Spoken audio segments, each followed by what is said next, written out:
New Thought Media Network.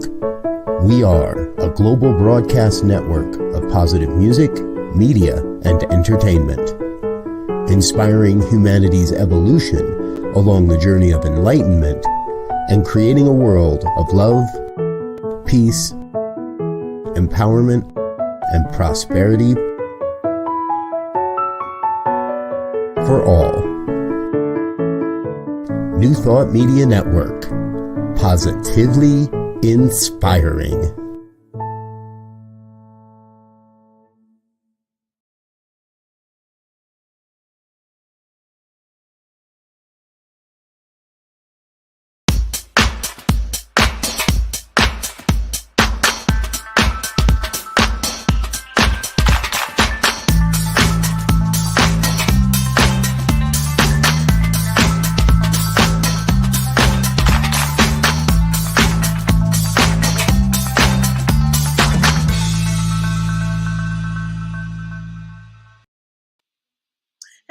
Hello, it's me, Bonnie Gonzalez, your doula for grief.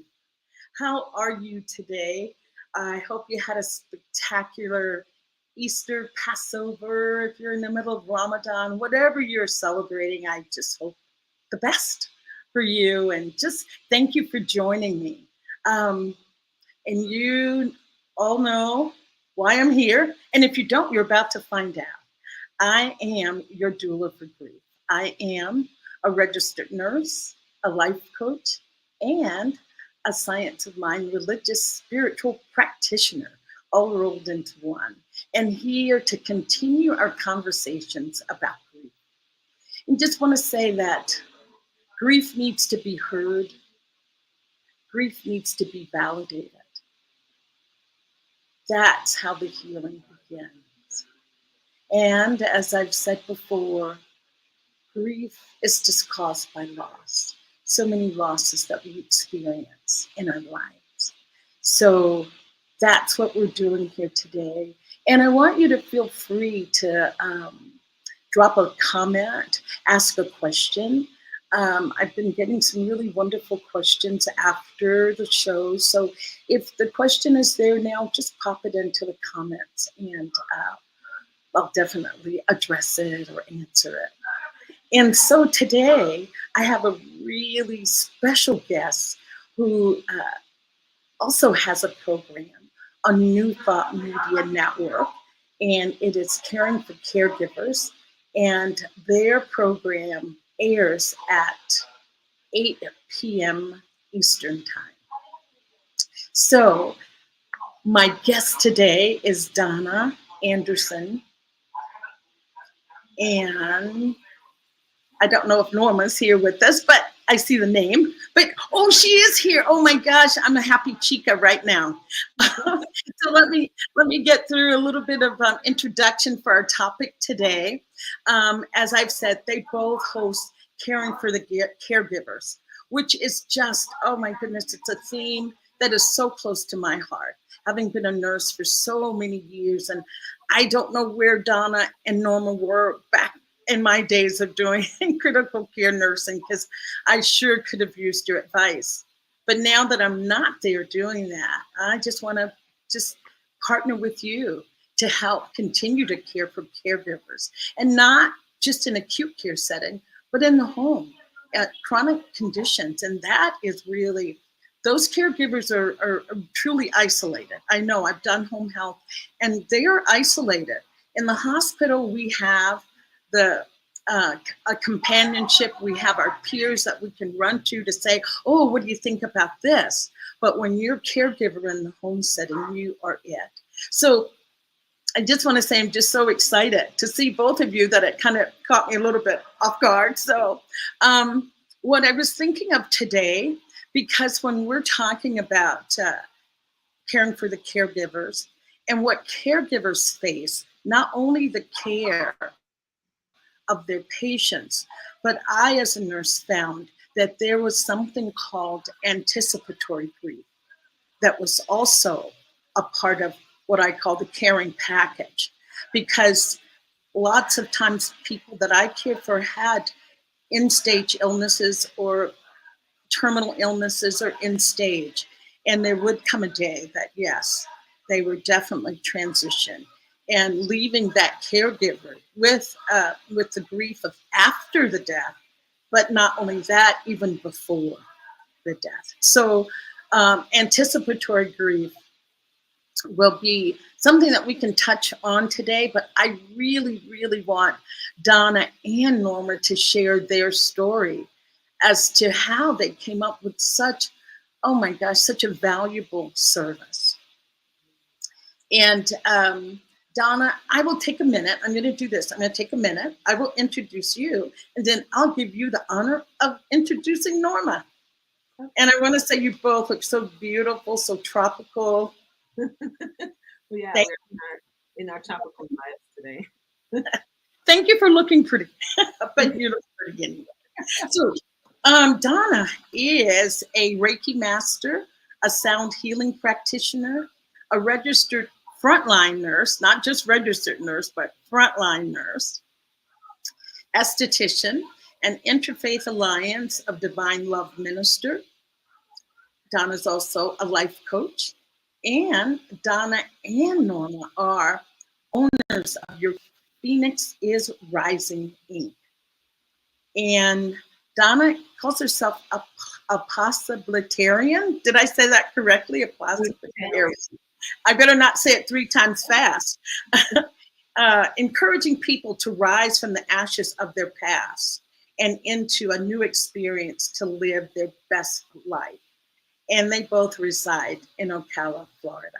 So thank you so much, and thank you for allowing me to kind of ramble there a little bit with all that. But I'm just super excited, and this is what super excited looks like. So, thank you, Bonnie. I'm going to add too. She's also a science mind practitioner. Yeah, looks like you both are science of mind practitioners, Norma. Multifaceted. I tell people are always asking us, well, how come you're all of that stuff? And I'm like, because there's so many different parts to a person. Why do I use this one? Yes. You can develop all the parts of me. And right.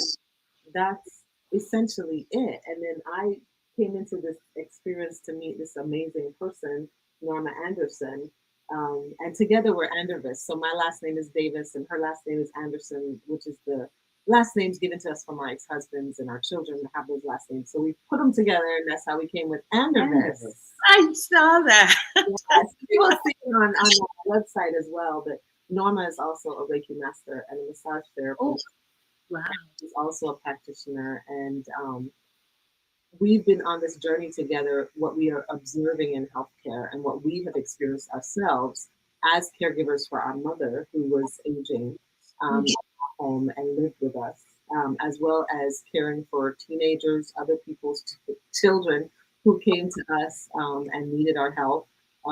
We are also been instrumental within our community to just lend our essence to everyone out there in the world to be that space of love and a soft place to land is what created in our space at our center. And so I feel that the reason why we do this is because we know what it feels like to be there and need the help.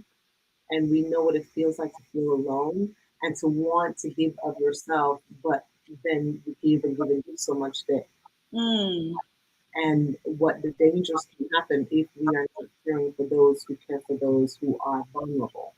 And so that's why we started caring for caregivers. We had certain tools that we used that helped us on the line when we were in the front lines of COVID, when we're at the hospital, when we're at the bedside with mom, when we're out there at community events, whatever it is you're doing, when you're caring for someone who is vulnerable, a child, an elder, someone who's sick, you're giving and giving and giving because it's necessary. They can't do it for themselves. But what can you do to then help you not go nuts and completely lose it when you're supposed to be holding for this person who cannot hold for themselves, like a child, for example.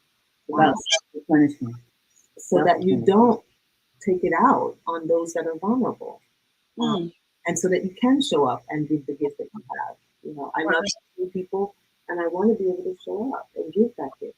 And I have to be self-aware. Oh, so true. I was going to say, what is that expression? Giving from your excess and not from your deficit. Oh, Definitely. yes. And I attribute it.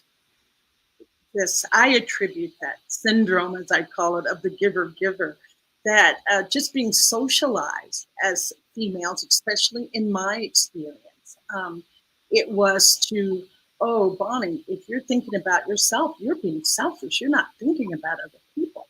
So I really got socialized in that way. And being a caring person, it was easy to start to just give myself away. So I know that you and Norma have this beautiful practice of taking care of others. I know, Donna, you're a nurse, and Norma, massage therapist. What do you two do to take care of Donna and Norma when the lights are off on the camera, on the television, you're out of the hospital, you're out of your spa? What do you do? What do you two do to take care of yourselves? Well, one of the things we do, we started on a retreat in Jamaica that once a year we take, 14, 15 other people with us, and we just go for, we call it a transformation vacation. Mm-hmm. It's a week that we go, and there are no have-tos. We've created an all-inclusive. We don't have to worry about what we're going to eat next. We have a chef there that does all of that. It's right on the water, and it has that also has this Amazon-like cottages, scattered out, and it's just a place to just go and be. Yoga meditation room. It's just a perfect place for us and a lot of like-minded people. And for a full week, we go and just get pampered, be taken care of. Things that bring us joy. We do stand back, we do yoga, we do karaoke, just the things that fun, So that's one of the things that we do. Yes. On a major scale. And on a small scale, all the things that we share with people on caring for caregivers is stuff that we do. It's just practices that we do when we're in the moment or when we come home to say, oh my goodness, this really did help me. In this moment that I was having an anxiety attack today at work because I had a bad day or my body is aching, now what?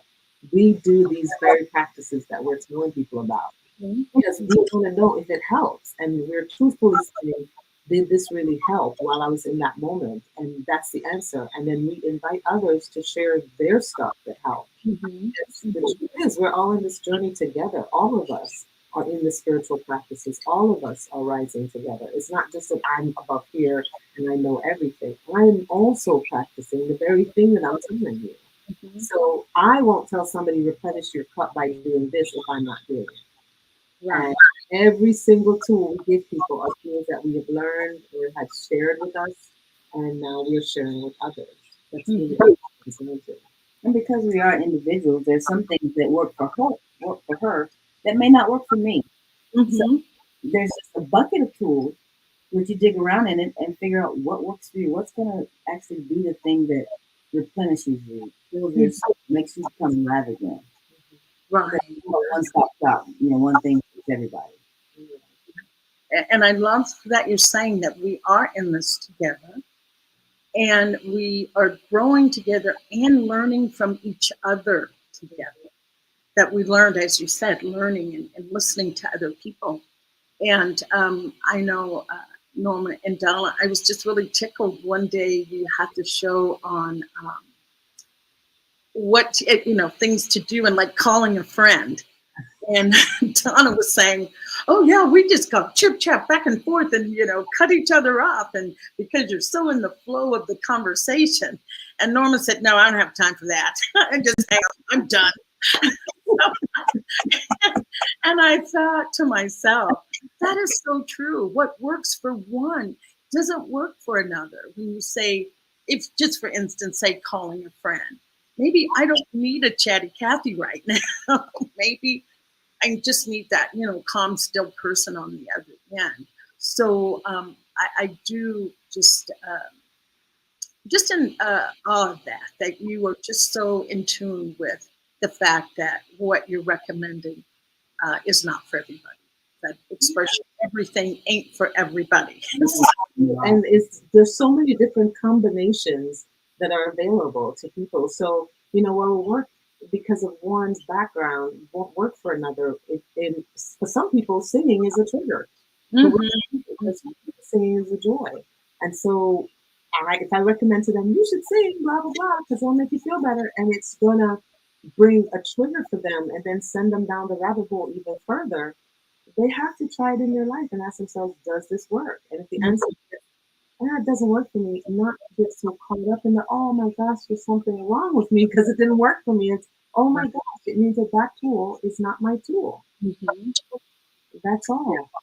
A carpenter doesn't have a meltdown because he doesn't use electrical tools. It's not his tool. He's a carpenter.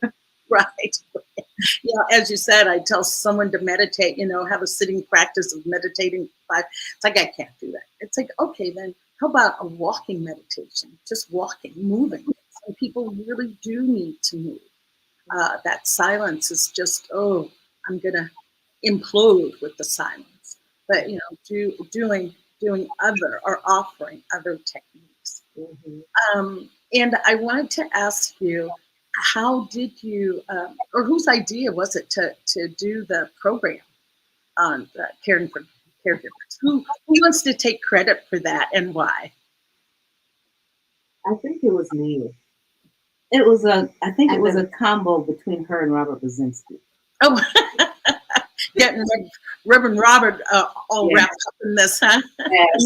We got to talking. You know what it was? We were at Big Sky, Montana, and we were talking about the experience that was the COVID experience. And sharing the story there at the table with David Auld and Robert Brzezinski. Robert brought David Auld over and was like, tell him what you guys did in New York, how you guys were helping those, using our training and our teaching in the science of mind, and as practitioners, what the angle that we were coming on from. When everybody else was coming from the healthcare angle, we were coming from the angle of sustainability for those who were at the front lines. And so he said, tell us what you were doing. And we were sharing that story with everyone.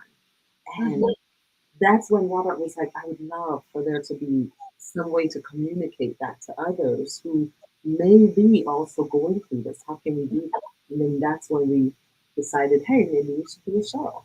And we had done something before that was just doing spiritual mind treatment. I was doing spiritual mind treatment on different topics. I did that for a little bit online. And then I was like, okay, what else do we really need? Because we can do a prayer every time, but what if a person doesn't have time to sit and listen to the mind treatment? They're in the gut in that moment. Is there other tools they can pull on? And that's when Caring for Caregivers was born. Wow. So that was the birthing of Caring for the Caregivers. I just, as I said, love that program and can't sing its praises loud enough. I want everybody tuning in. Oh, man, I love your program. Oh, my goodness. Yes. This is definitely so needed because it's all these conversations about stuff in a real way and in real time to say, okay, this is what we have gone through. This is what we have experienced. So many people going, yes, we're all talking about this as the problem. Yes. What do we do? What is the solution? What is the solution? We can all offer just a laundry list of the problems, but let's get a longer laundry list of the solutions to those problems. Correct.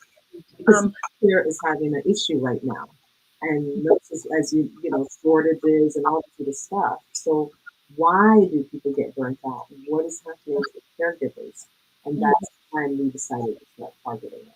And I think that the show helps to give validation to those who are not paid professionals in the caregiving industry, like the mothers that are caring for their children, the mothers that are caring for their mothers.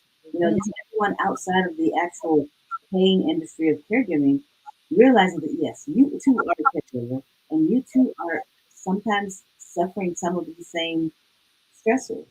Yes. And caregiver role strain. I'm sure you have that nursing diagnosis. Yeah. Caregiver role strain, especially after something like a pandemic. Yes. People are feeling like people didn't appreciate everything that we did because now they're turning on us.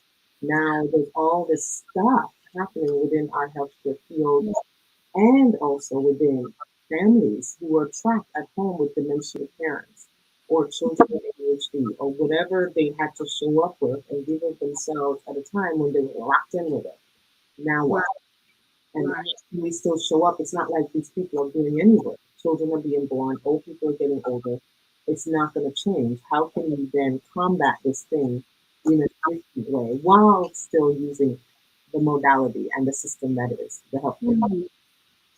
Wow, Donna, you've touched on so many things, and it's up to me as the facilitator now to keep things, on track, trying to follow some ideas. But you just have such wonderful and deep, thoughts and expressions and feelings around things. There was one thing you talked about, saying the non-professional caregiver.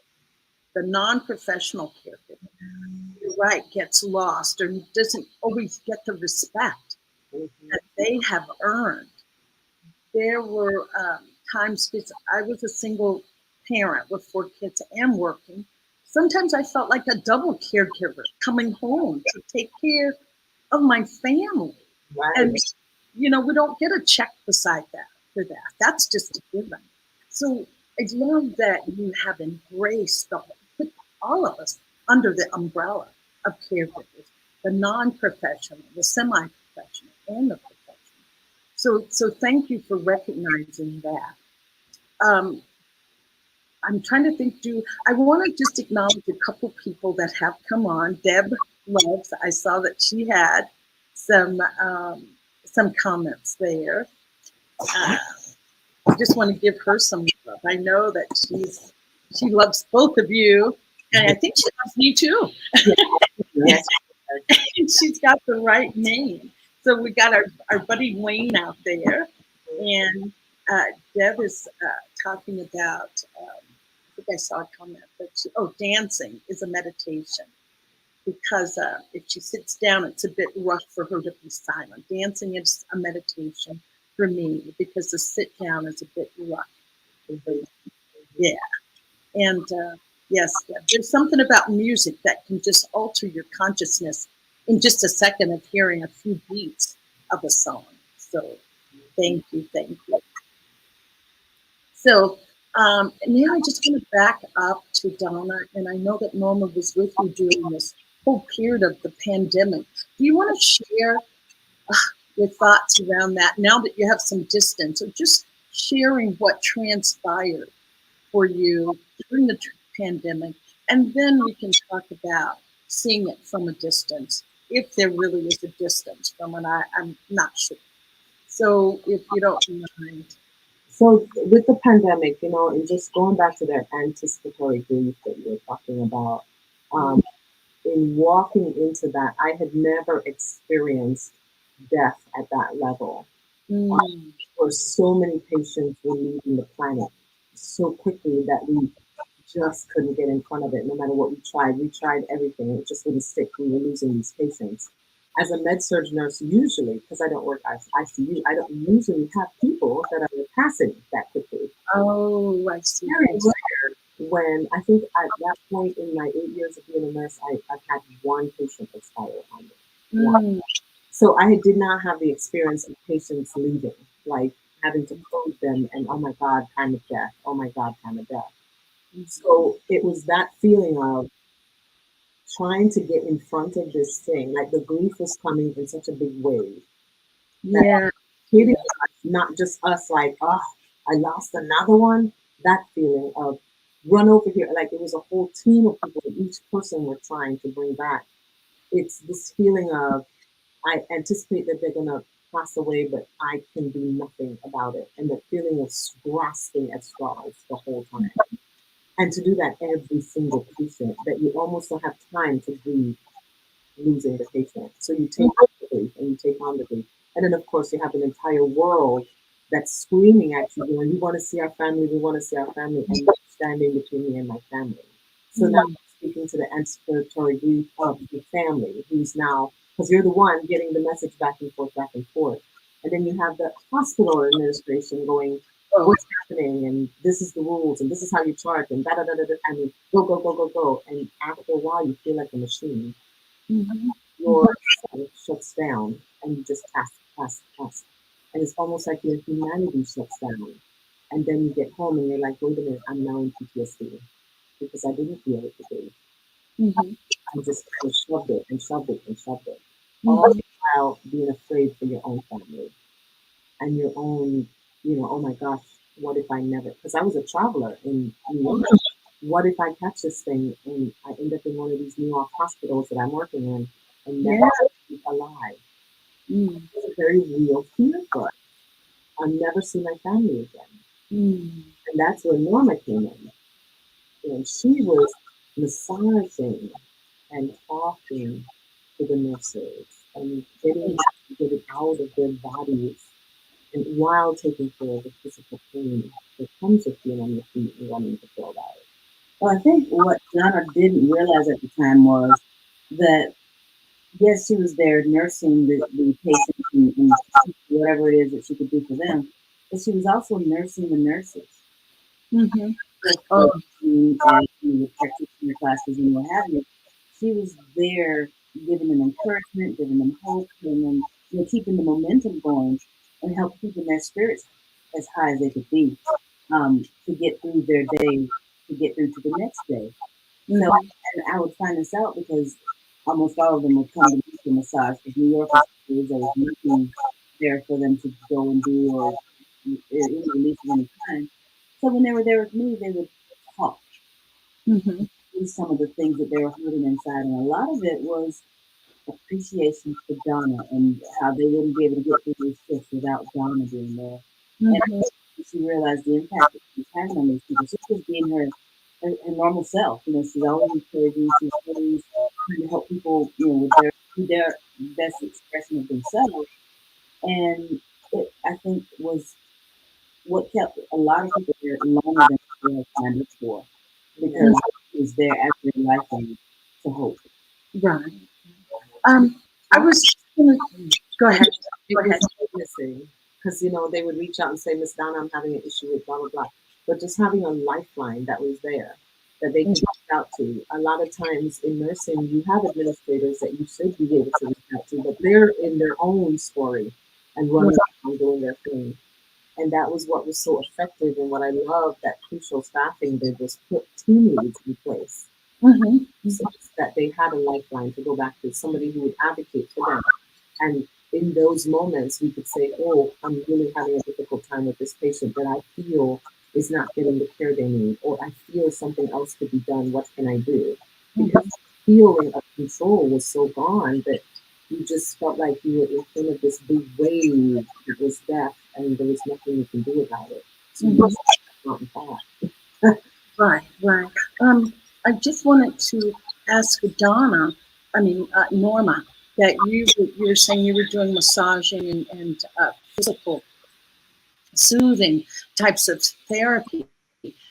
Did you partner with the hospital, or did you and Donna do this on your own? How did that come about, Norma, that you were so instrumental in this, healing of, or not even healing, but getting nurses through this path? It started actually before we even got to New York. It was purely an accident. Well, we were in New York. We were in Orlando in the airport awaiting our flight, and we knew not what we were getting into. We didn't even really know what COVID was at the time. We just knew it was something that paid well, and we were gonna go and see. Because we didn't know what it was, I'm like, you're not going by yourself. So that's great. When we were there in the Orlando airport, we did a prayer. And we said that basically, in a nutshell, we want to be able to be used in the best way for, with our abilities, and our gifts and talents. Like use me, oh God, use me. Yes. So we got there, and the crucial staff didn't even know I was there. I just went on up down a room, and because I would make sure that her clothes were washed and she ate and whatever, so that she could be this machine that they needed her to be. Well, I think somehow my name ended up on the bathroom wall. That Donna was time or for a good massage. Yes.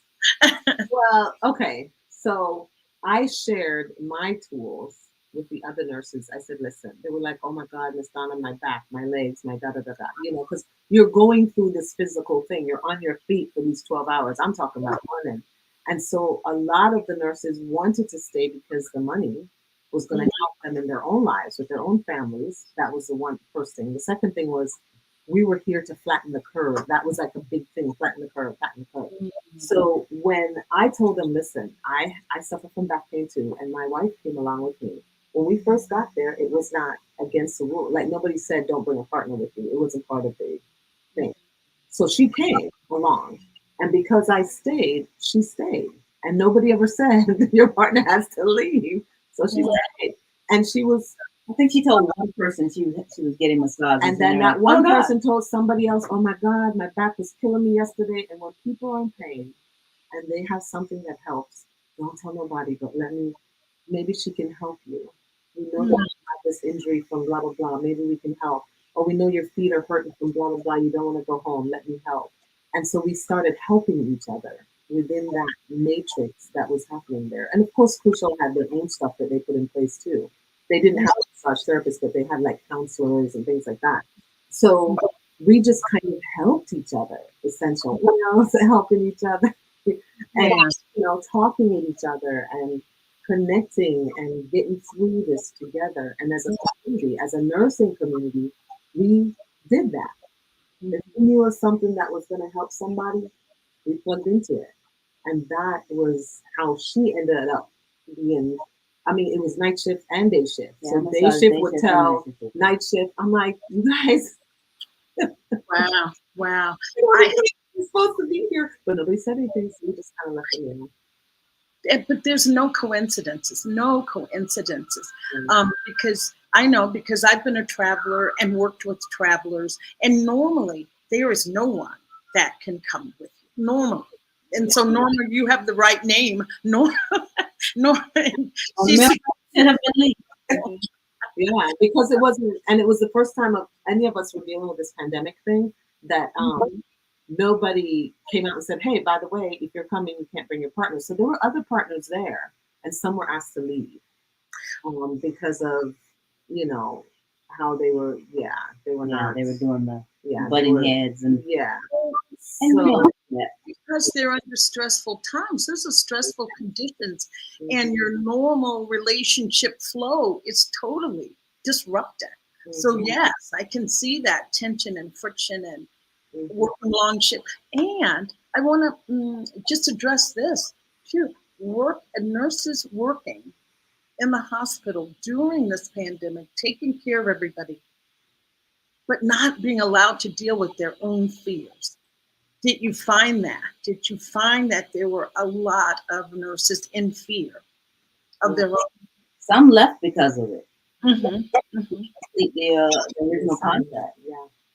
Right. I can't do this. And of course the Black Lives Matter movement started at the same time that we were there. So there were marches happening. And of us that were trying to flatten this curve, and now we got people out there marching. We're like, please don't congregate. So there was also that fear. And then there was fear of, but I need to do something too. So that also came up. Some nurses did march. In the middle of all of that. And then there were those who had their families going through stuff. Like our mother was in hospice and left the planet. My sister and her sister. And we would come home. And there was fear around, do I come home and be with my family and completely shut that off and not able to make the money or help anybody anymore? And endanger them in the process. And endanger them. Or stay where I am. Yes, to come home to your family. Yes, exposing them to what you've been exposed to. Yeah, exactly. Going to keep them safe. And there were a lot of people who dealt with that. They were like, oh my God, my family needs me, but I can't go around my kids for 2 weeks. I have to be on quarantine. I can't be at home. Yes, there's a great concern for family. I was doing home health at that time. And I know, coming home, going in the garage, changing clothes and, carrying that kind of extra stress of not wanting to infect your family. That was a good thing. And I want to ask this question because that, what you guys were doing was the equivalent of being in a war zone. Let's just put it that way, in a war zone. And so many people suffer, post-traumatic stress syndrome. So I want to ask you, how did your spiritual practice play into this? Or just tell me how you thought your spiritual practice played into this, or if it didn't. My spiritual practice was a huge, huge part to play in this. Because had I not seen this, in Science of Mind, we say it's all God. And it's hard to say it's all God when you're in the middle of the war zone and watching this unfold. And you're thinking, how is this God? I didn't ask how. I just saw it as an experience. And I remember having this conversation with one of the nurses because she lost a family member to COVID. And she said her family wanted her to somehow, pull whatever she could pull. Not that we have any power at all, but that her family wanted her to come home and demand that they are able to see him while he was transitioning. And I said, it's not possible. And you cannot change that rule or law for anyone. And to get her to understand it, she said, but he's leaving 2 small kids behind. And I remember it dropped into my spirit to say this to her, that you're thinking of him as a victim. Your family leader is being added to the count. Science and forward motion in medicine doesn't happen without there being a count of bodies, people. And your family member has added to that thing that is going to now drive science and research to make the world better for his children and children and children. And so because of his sacrifice, his children can now walk in a world that's a little safer. That is how you do their father. You don't go, oh, he's a victim, he's a Quaker. No, he's a warrior, and his life was given for these advancements in research, for this, so that we could stop this, so that they may live. And that's how you talk to them. And that's how I looked at it, because I saw it as all God. And everything is happening in motion, and everything is happening for a reason. And because I don't see the outcome of the story in that moment, it doesn't mean that I'm not being taken on a journey or an experience with other people. Because the experience is separate from who we are. And once I step out of the human experience, then I can paint that picture for people to see that it's an experience we're having together. And I just had a little feedback. I don't know what that was, but I was going to say, I know that you were saying that about their loved one being about to make in the future. And in that moment, as you're telling them that, it may not have been soothing, just what they wanted to hear, but later, when you move away from the experience, I bet those words are still being carried in that person's heart right now. Because, never underestimate the power of what you do and what you say. You never know. It's like planting a seed. You never know when it's going to take root. So for you to be there and to be that inspiration in that moment, feel that is just for your own life, something that you can take away with just tremendous, pride and faith encouraging for yourself when you say those words. It's faith encouraging for yourself. And I wanted to just add that, that suffering is not accepting what is. It's like accepting that, yes, as you said, God is in the middle of this, but accepting that this is happening and then being able to move forward. It frees up that energy when you are, instead of being in resistance, but more in that acceptance and going with the flow. So thank you. Can you hear me okay? I don't know. I think we had a little gremlin in the computer. I don't know if I can hear you. No. I can't hear you. Let's try again. What I will do until we get our sound back, I'm going to just read some of the comments from Deb. Joe, if you could put the comments from Deb back up, I would love to read that. Okay, thanks. Okay, so Deb was saying that had to be so hard. Oh, there you are, you're back. Thank you for sharing with us. As a doula, it's expected, but as a nurse, not knowing, that had to be hard. And even doulas, nurses, we still are human, and we still have the same emotions and feelings and levels of concern that everybody else does. And we just, that's if Donna and Norma are back to hearing me and I can hear you. Oh, I don't know. Over there. Okay. So I was just reading Deb's comment about that had to be hard on you, on both of you. Wow, I'm thinking, if Norma, you're there, how was it for you to watch your significant other go through this? What was your feelings along as this was going on? Okay. Maybe it's just a internet issue, maybe. And Wayne is here. He's feeling a little overstimulated, but he's shining his light. And thank you, Wayne, for being here. And thanks for everybody's patience. It looks like we're just having a little technical difficulty right now. I did want to ask Donna and Norma, when we get them back, to share with us a little bit about her mother, Donna's mother's experience, who was on hospice during this time. No. Wow. All right. It looks like we're just frozen here. So,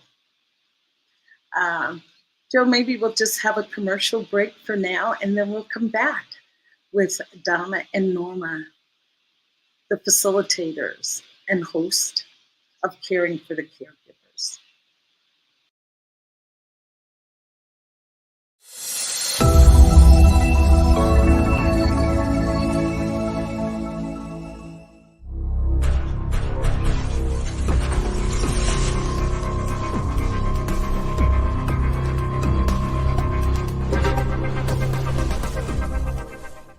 New Thought Media Network. We are a global broadcast network of positive music, media, and entertainment, inspiring humanity's evolution along the journey of enlightenment and creating a world of love, peace, empowerment, and prosperity for all. New Thought Media Network. Positively inspiring. New Thought Media Network. We are a global broadcast network of positive music, media, and entertainment, inspiring humanity's evolution along the journey of enlightenment and creating a world of love, peace, empowerment, and prosperity for all. New Thought Media Network. Positively inspiring.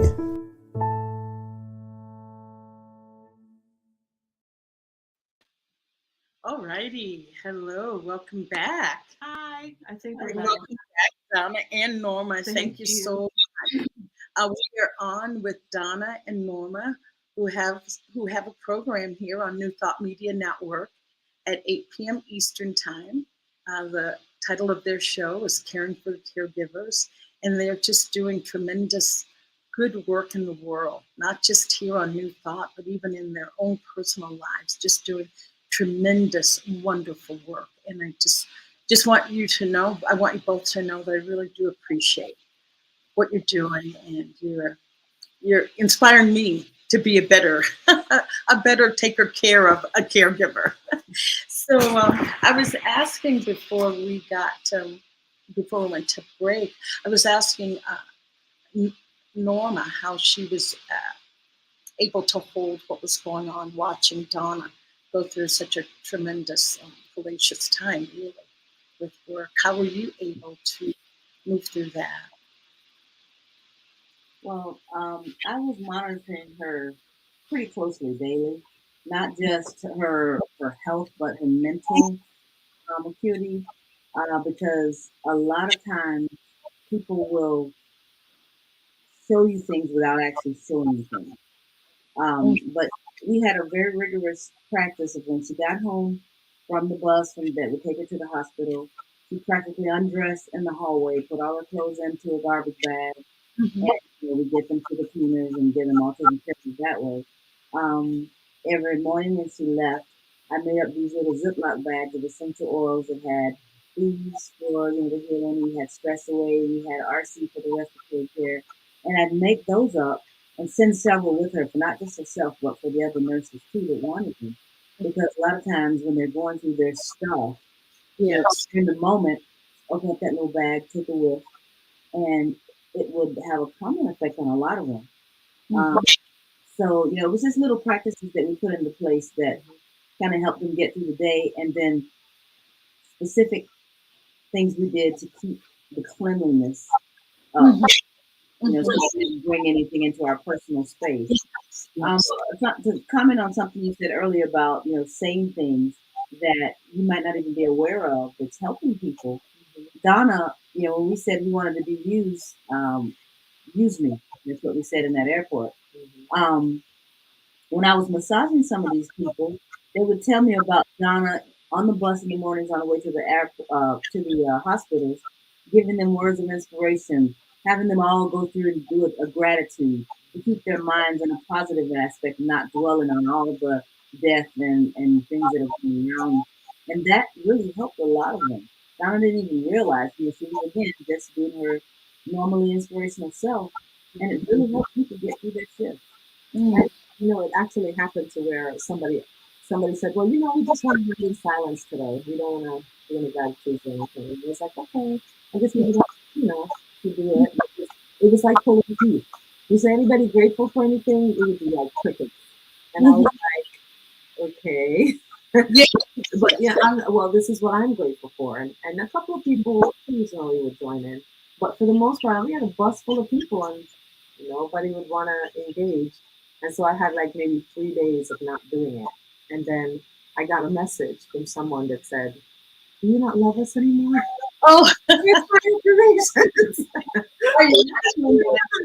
And I thought, well, I didn't think anybody was listening or even wanting to engage. I'm trying to do something trying to boost your immune system this way. And, I shared articles on how gratitude's helping the immune system boosting because we're stepping into a war zone.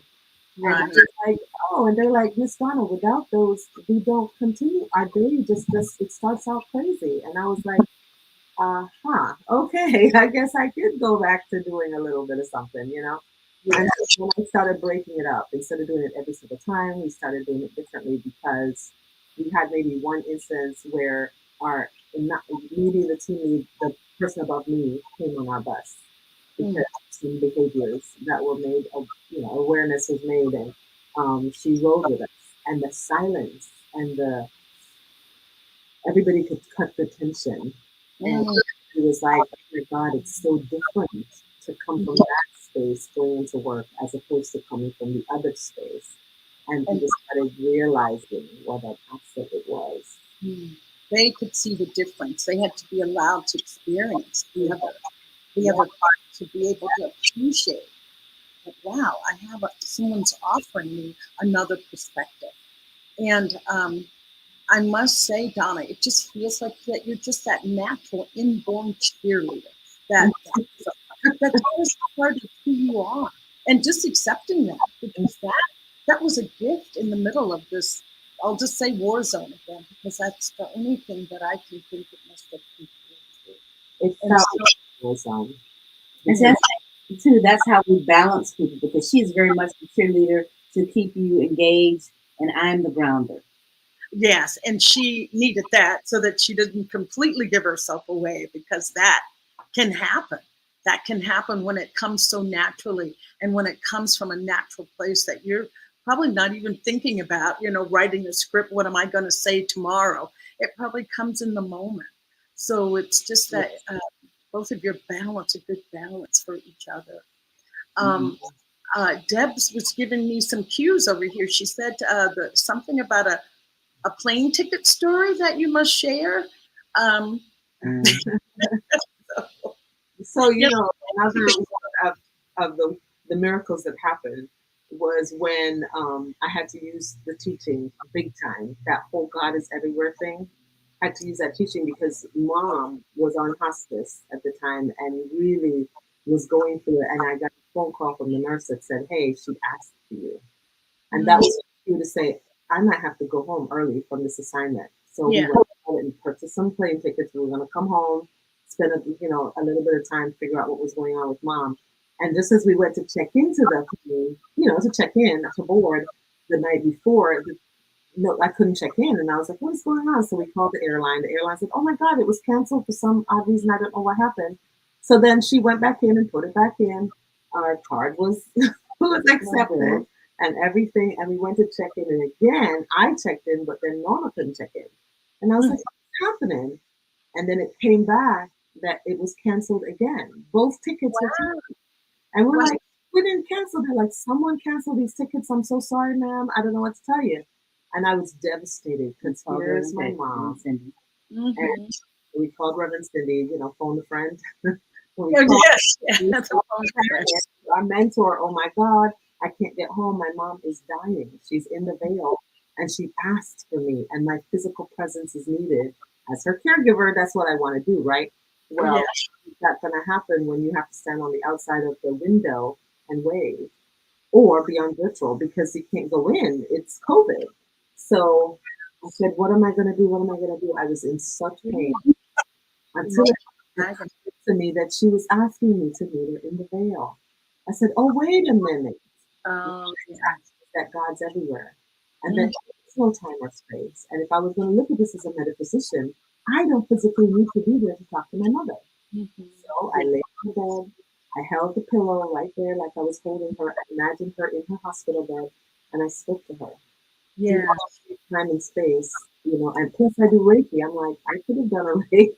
So that's what I did. And I stepped into that meditation space. And I spoke to my mom, soul to soul, across time and space.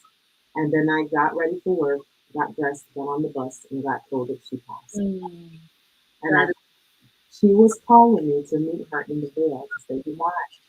And I thought I had to do it the other way.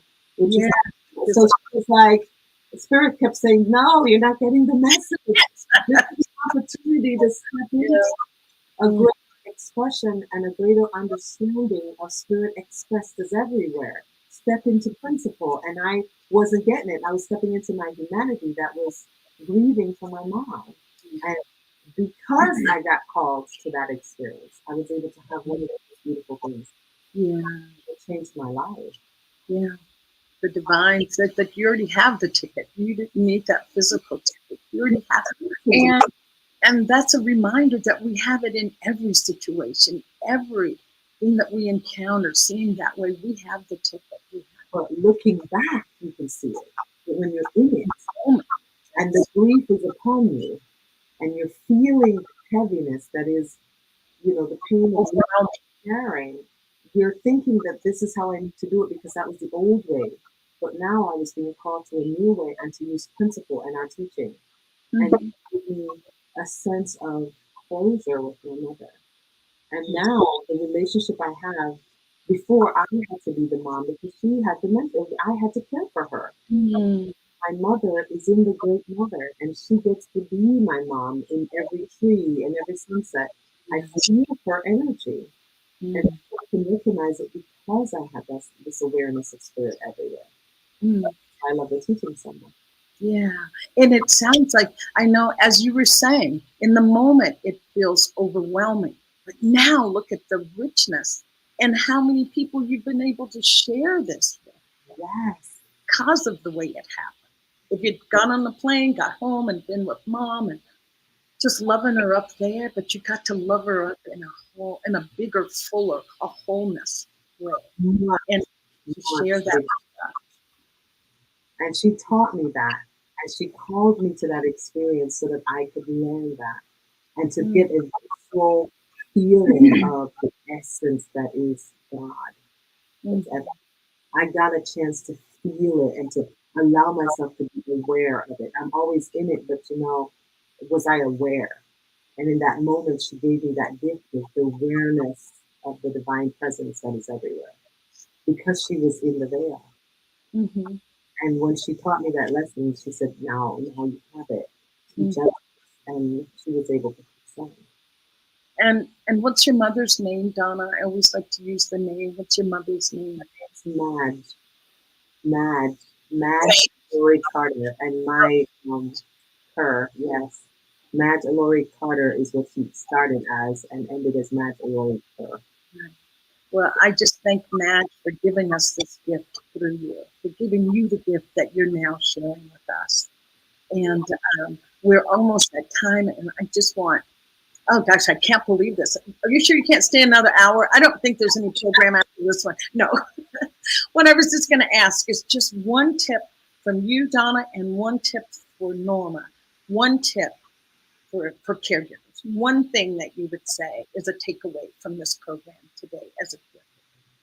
One tip that you'd like to share. My one tip, honestly, is just recognizing that you're not a machine.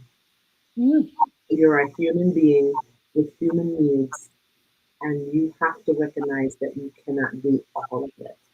Yes. You have to do it, because if not, you will deplete, and it's dangerous. And if you're not there, who's going to care for the person that you're trying to care for? Thank you. Thank you. Norma?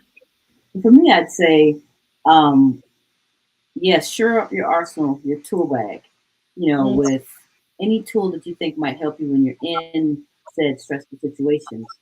But the main one is to have that friend, that phone friend, someone that can call you and maybe even just remind you of your power, remind you of your strength, remind you of your tool. Because you may not think of the things that, like Donna, with the whole, meeting her mom in the void, in the veil. She knew how to do that, but she had to be reminded.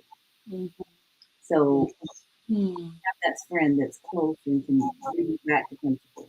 A mentor that works and knows the truth and sees you and able to do it. And thank you both. And I would like to add just one tool that I find. Take